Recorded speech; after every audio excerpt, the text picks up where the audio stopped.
Hello दोस्तों, कैसे आप सब। तो आज हम बात करेंगे अनुपमा सीरियल अपडेट के बारे में।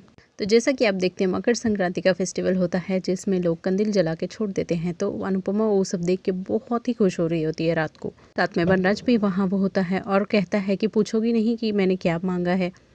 और साथ में कहता है कि मैंने मांगा है कि ज़िंदगी मुझे सेकेंड चांस दे और मैं अभी तुमसे भी पूछ रहा हूँ।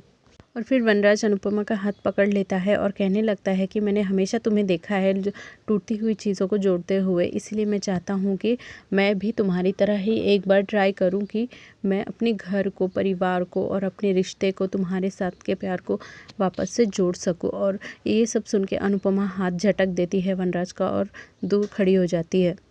और फिर अनुपमा कहती है कि ये क्यों कह रहे हैं आप इन सब बातों का, अब कोई मतलब नहीं है। तो वनराज कहता है नहीं, इन सब बातों का मतलब है। और उसके बाद कहता है कि अब तक जो भी हुआ, जो भी मैंने किया, उसके लिए मैं सॉरी बोल रहा हूँ। वनराज उसको बहुत समझाने की कोशिश करता है और फिर फाइनली बोल देता है कि आई लव यू अनुपमा। वनराज कहता है कि पहले जिस तरह से तुम मुझसे प्यार करती थी, अब मैं उस तरह से प्यार करने लगा हूँ। पहले तुम चूड़ियाँ मैच करती थी और मैं अपने रंग कपड़ों के मैच करना चाहता हूँ। और मैं तुम्हारे लिए जीना चाहता हूँ और तुम्हारे साथ जीना चाहता हूँ। फिर वनराज बोलने लगता है, क्या तुम मुझे एक मौका दोगी। लोग पहले प्यार करते उसके बाद शादी करते हैं, और मैंने पहले शादी कर ली, फिर एक गलती कर दी, उसके बाद प्यार हुआ। उसके बाद वनराज ये कहता है कि मैं तुमसे ये नहीं चाहता कि तुम मुझे माफ़ कर दो, पर मैं ये चाहता हूँ कि तुम मुझे बताओ कि क्या अभी भी तुम्हारे दिल में मेरे लिए जगह बाकी है। तो अनुपमा आंसर देती है कि हाँ है। और अनुपमा कहती है कि 25 साल का प्यार दब सकता है, छुप सकता है, पर मिट नहीं सकता। और कहती है कि एक्सीडेंट वाले दिन जब मैंने आपको ऐसे देखा, जब वो लोग गाड़ी से निकाल रहे थे, उस टाइम पे समझ आया कि 25 साल का रिश्ता ऐसे नहीं टूटता है, कुछ बाकी है। उसके बाद एक रोमांटिक गाना आता है और अनुपमा वनराज को गले लगा लेती है और साथ में पूछती है कि एक बार फिर से भरोसा कर रही हूँ, आप तोड़ोगे तो नहीं ना। और फिर सडनली समर आके चिल्लाने लगता है कि कंदील उड़ाने का टाइम आ गया, और वनराज का सपना टूट जाता है यहीं पे। और दूसरी तरफ आप देखेंगे कि रात बहुत हो जाती है, सब लोग एंजॉय करने के बाद अपने अपने रूम में चले जाते हैं। तो वनराज अपने रूम में बैठ के सोच रहा होता है कि कल वो बता देगा अनुपमा की उसके दिल में क्या है। और काव्या दूसरी तरफ सोच रही होगी कि पूरा दिन ख़त्म हो गया, लेकिन वनराज ने अभी तक एक फ़ोन भी नहीं किया। और इसके बाद सुबह हो जाती है और सुबह अनुपमा हाथ में चाय लेके सब जगह टेबल सजा रही होती है, और वनराज तभी एंट्री मारते हैं और वो बात करने की कोशिश करते हैं। के बाद समर आता है और कहता है, माँ अभी तक आप रेडी नहीं हुए, अभी आज हमको स्कूल जल्दी जाना है। तो बा आके बोलती है कि हाँ, एक तकिया और बिस्तर लेके चले जाना और वहीं पे सो जाना, आज जल्दी जाना है ना, हमारा क्या है, हम तो ब्रेड और चाय पी के जी लेंगे। बाद में समर बोलता है कि सब कुछ तो सब टाइम पे हो जाएगा मम्मा, लेकिन मेरे गाड़ी की आज टायर पंचर है और आपको आज ऑटो से जाना होगा, इसीलिए जल्दी जल्दी जाके तैयार हो जाइए। तो वनराज कहता है कि तो कल रात को मेरी गाड़ी ठीक होके आ गई थी, तो तुम अपनी माँ को गाड़ी में लेके जा सकते हो।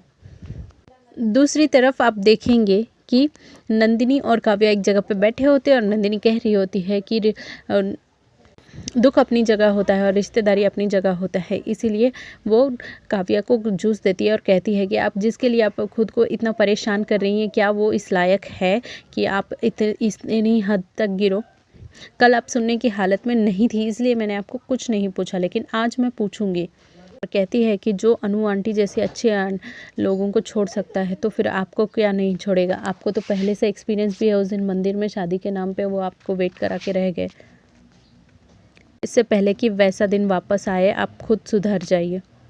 और इतने में किंजल की मॉम का फ़ोन आता है और वो फ़ोन बार बार करती रहती है, इसलिए फ़ोन उठा लेती हैं और वापस से वो फ़ोन ऑन ही रहता है। और कहती है कि मैं अभी जा रही हूँ और तब तक मैं हाथ से ही कपड़े धो लूँगी।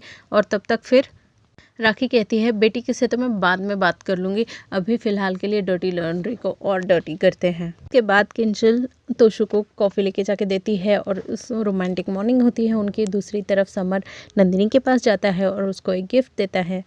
उसके बाद नंदिनी पूछती है कि गिफ्ट देने का कोई रीज़न, तो समर बोलता है कि दोस्त को गिफ्ट देने का ना ही कोई रीज़न होता है, ना ही कोई चाहिए भी। नंदिनी बोलती है, तुम्हें पता है कि मुझे बुक पढ़ना पसंद नहीं है, लेकिन समर बोलता है इस बुक को पढ़ोगे तो अच्छा लगेगा। एकदम से तो नंदिनी बोलती है देख के तो मर्डर मिस्ट्री की तरह लगती है। फिर समर बोलता है नहीं मर्डर मिस्ट्री तो नहीं है, लेकिन ये ज़िंदगी कैसे कटती है उस हिसाब से ज़रूर हेल्प करेगी।